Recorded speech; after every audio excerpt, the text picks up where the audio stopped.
Yellow दरबार बिनती सुनू ने हमरो पुकार।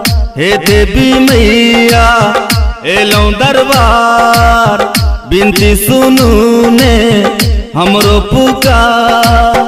नहीं जानी जप तप नहीं कोनो नहीं ज्ञान में हम तो बालक थी आही के ज्ञान में।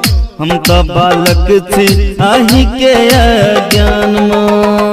हे देवी मैया एलो दरबार बिनती सुनू ने हमरो पुकार। नहीं जानी जप तप नहीं कोनो नहीं ज्ञान में हम तो बालक थी आही के ज्ञान में। हम तो बालक थी आही के ज्ञान में।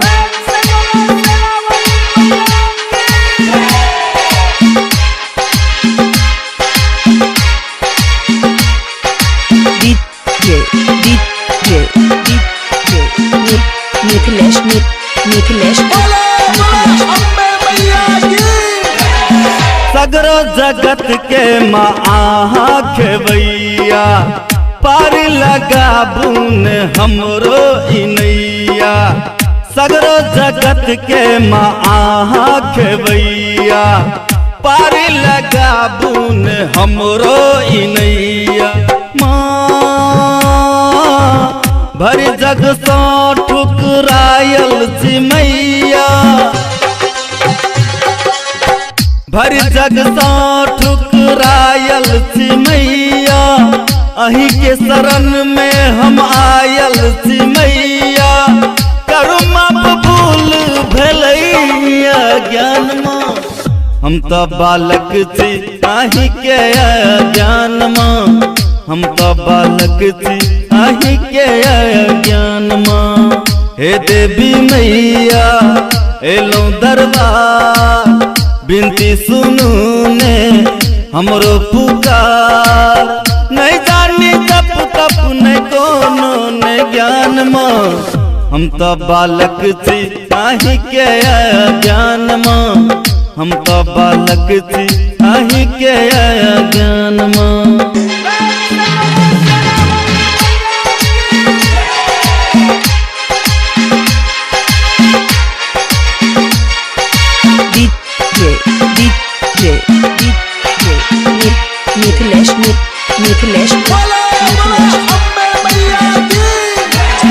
हलवा और पूरी के भोग लगे अछत चंदन समैया आहा के रिझेबै। हलवा और पूरी के भोग लगे अछत चंदन समैया आहा के रिझेबै। अबियो ने अबियो माँ हमरो दुआरिया। अबियो माँ हमरो दुआरिया। अब से कहैया मैया खोलियो कबरिया। रंजित के सुनियो माँ पुकार माँ। हम तो बालक थी आही के ज्ञान में।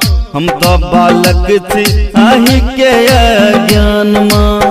हे देवी मैया एलो दरबार बिनती सुनू ने हमरो पुकार। नहीं जानी जप तप नहीं कोनो नहीं ज्ञान में हम तो बालक थी आही के ज्ञान में। हम तो बालक थी आही के ज्ञान में। हम तो बालक थी आही के ज्ञान में।